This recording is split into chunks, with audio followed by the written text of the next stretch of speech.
T110E3 is an American Tier 10 frontline tank destroyer. It's a vehicle that sacrifices a crap ton of its mobility for sheer frontal magnitude. It's basically a big old tomato when you're aiming at the front of it, especially if you're using it hull down. I would say that this is one of the hardest tanks to pen in Tier 10 when using it correctly. That's why I usually just resort to spamming HE at it, which honestly does a pretty decent chunk of damage as it is. The E3, in update 9.1, got a bit of diversification compared to the other tank destroyers, specifically when it comes to the alpha. It is sitting at 680 damage per shot. That's a 40 alpha buff from the normal standard, and the HE went up to 1020 damage. There were a lot of people out there that have said the 268 version 4 is a better version of this tank. Well, now I'm that person that previously said the E3 was better, and now it is just 100% better than the V4, because not only does this tank have gun depression, more pen, and more accuracy, but the E3 just hits really, really hard. Now, in my previous video, when I talked about update 9.1, I actually didn't love the changes on the E3, down to the fact that the gun is more derpy and that you actually lost overall DPM. But maybe it was just a bad streak of battles I got. Honestly, it wouldn't phase me if I had a bad opinion on a tank because I played 10 or 15 battles in it and I just didn't have the best teams. Because, for example, today I played in the T110E3, managed to go 100%, win all of the battles, and do 4,163 average damage. So yeah, I mean, my first time I played the tank, it went around 60-ish%. The second time I played it, go 100%. I don't know, maybe it's just luck today as well and I'm only getting good teams, but what I can tell you is that I enjoyed every moment playing the E3 today. That increased alpha, man, does it hit hard. Now, I'm actually going to be showing a triple helping of gameplay for today's video, as you can see here. I normally only show 2 helpings, but why not show a third? I would show all 10 battles because, as I said, I averaged 4K in all 10 battles, but I just picked 3 that I thought would be a little exciting and a bit fun to showcase. So, this first battle we have here is actually the last game I played in the vehicle before I stopped. Basically, I was playing the tank, and we had won. I was in a platoon with Flossie. We went like literally 90% for 40 games in Tier 10 today. And I basically said, you know what, I'm going to stop playing the E3. My luck normally isn't this good, and I don't win 10 battles in a row, especially in a vehicle like this. So I just stopped playing it, went over to the M6 show, and then, you know, proceeded to win another 10 in a row. But the M6 show is a bit different. It's definitely an overpowered tank. So let's talk about the good things and the bad things about the E3 as we're driving into position, and you can very easily see the first bad thing, and that is its mobility. It's very slow. In fact, you'll notice I'm opting to run speed boost on this vehicle over adrenaline. By the way, we're going to aim at an HE. Oh, that's an 871 roll. Now, to be fair, 871 roll is just about a min roll. Let's actually do that math really quick. So, what is it? 1,020 damage, and then we can just do times 0.25. Yeah, min roll from us would have been pretty darn close. I'm going to be real. About 765 is a min roll, so yeah, we really low rolled that shot. But it's all good, because we did still deal 871, and now we're going to aim it on that Yag, and, well, another low roll. Well, with the increased alpha, it doesn't really seem like we're getting much increased alpha, is it? I don't know why. I always just seem I get, like, the worst RNG on my rolls. But you know what? I had some games where we also had some pretty nasty rolls, so I don't know. It's just a roll of the die, and Wargaming says either we like you or they don't like us. So now we're going to aim it on the side of the Ag. I don't know why the guy's crossing, and woo, we got really lucky that shell hit him. He stopped for, like, no reason randomly there, and it almost missed because of that. But we still hit. But again, we low rolled it for 574. So right now, we've had 3 massive low rolls in a row, but maybe, just maybe, this is the shell. And yes, there you go, an average roll of 680, and we get a nice little ram in there for another 900. Yeah, this Chieftain Mark 6 is not enjoying our company at all. You can see where that long reload comes into place here, but doesn't really matter too much because we got so much alpha and frontal armor. A vehicle like that Mark 6, and I'm facehugging him, is just in panic mode. He's like, I don't know where the pen. So we get a nice bounce from the IS-7, we get a nice bounce from the E5, and with that we've blocked 2,000 damage. Now we're going to aim at an AP shell on the side of that E5, and there you go. Finally, the roll we've been waiting for, 776. that feels really, really nice. With that, we've managed to break 4,000 damage. If we didn't have low rolls this game, we would have been upwards of 4,500, but even then, we're still very high and mighty in the damage. We're going to aim it on the side of this IS-7, and oh man, you can see a perfect example of that nerfed accuracy right there. Again, RNG just sometimes doesn't like you. But, I mean, we're up to 4K, so I can't really complain, but it is still a bit sad to see your shell do that. So we got the IS-7 off to the side, and you know I'm all about that damage, so we're going to get a nice tap in. Oh, another nice roll of 717. I guess it's at least evening it out a little bit. I'm trying to save Flossie here, so I'm squishing this standard B. Come on, I can save you. Come on. Oh, I'm doing my best, and he bounces Flossie, and then the IS-7 kills him. So I tried my best, but it looks like my efforts were still not enough. Either way, we did 5,041 damage and blocked over 2,000 in our first game. Pretty solid chunk to showcase where the E3 is a little bit good and a little bit bad. Obviously, the E3 in its previous patch would have done just about everything we did this game. It, in fact, probably would have done better because its accuracy is better.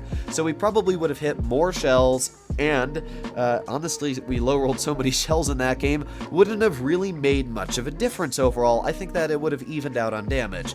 But what about those games where your alpha does hit harder? And the thing that I've really noticed about the E3 in the past couple of weeks is that more and more people are scared to push on this vehicle. Originally, I thought that because it has a higher alpha but a lower DPM, people were more aggressive towards this tank. That's at least what I saw. But maybe it's now that people are less aggressive towards the E3, because I don't think I got YOLO'd once out of the 10 battles I've played. Nobody tried rushing me, which is really weird because the E3 only goes like, what, 30 kilometers per hour? And it's got the worst, no joke, it has the worst power to weight ratio in tier 10. As you can see, we're climbing up this hill at 6, 7. Yeah, it's not a very fast tank, but it doesn't really matter if it's not very fast. If you can get it into the front line, you don't really need to back it up after that.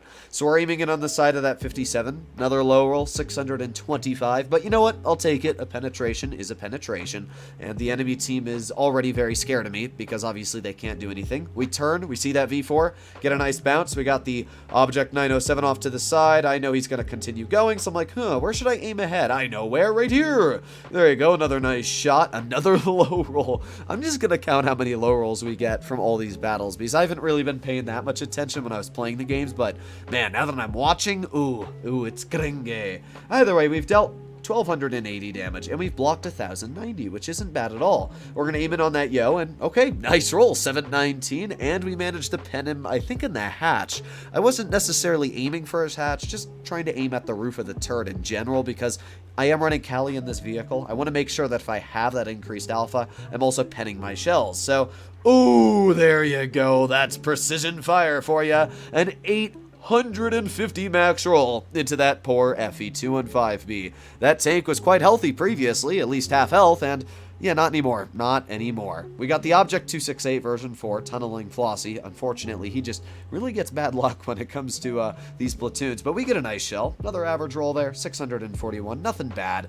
And with that, yeah, pretty good game again. We're up to 3,500 damage dealt so far. And you can just see where the E3 really seems to just not care. It just pushes right in because of that increased alpha.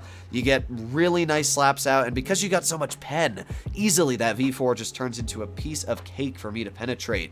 So this game we've blocked 1,000 damage, nothing crazy. We haven't really been able to use our armor yet, but I've been able to use that alpha and that penetration and just absolutely badonker. There you go, another shot into the patent, another low roll. So we had, what, 2 high rolls this game and, what, 4, 5 low rolls? Oh, man. And the one high roll we had, which was our max roll, was because of precision fire, not necessarily our gun high rolling itself. Alright, well, you know what? We got one more battle to showcase. Maybe, just maybe, we're gonna get good luck on our rolls. But even then, we still did 4,600 damage this game and showcased the E3 once again, just absolutely slapping.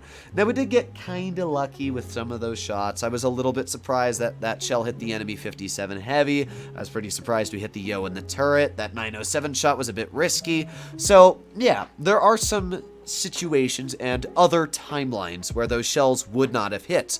Every time you use a tank that's inaccurate, there's a die roll, and it's either gonna hit or it's not. I know that sounds pretty common sense, but the higher your alpha is, usually the more of a side the die has. Instead of being a 50-50 and it's a two-sided die, this tank has maybe a 4 or 5-sided die, and then I've got much higher chances of the shells missing.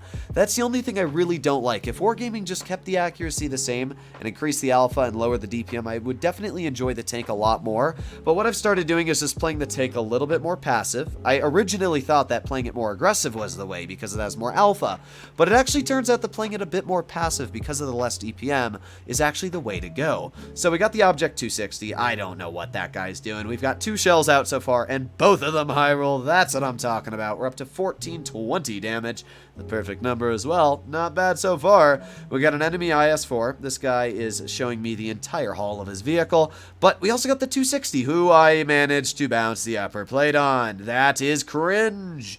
You do not know how sad and salty I was that we bounced the upper plate of the 260 by a literal hair on my chinny chin. But, yeah, the IQ of that player is, I don't even know what to say. I mean, that player should not be in tier 10. That's all I'm going to say. Either way, we're going to push on the IS-4, see if we can get some damage off into him. I'm in a very good situation in this game because we've already managed to block 1200. We were obviously hiding our lower plate in that position. The enemy team really couldn't do anything to us. Even if the IS-4 did fire heat, we would still be in a pretty good situation. I put on my super speed boost. Boom! 805. This is the game I'm talking about. This is where my RNG on my rolls is going great.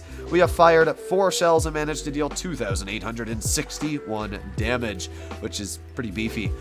Next up, we got the STB, who was camping. Unfortunately, Flossie got absolutely badonkered by the camping STB, and you're also going to notice the enemy team is a camping TVP.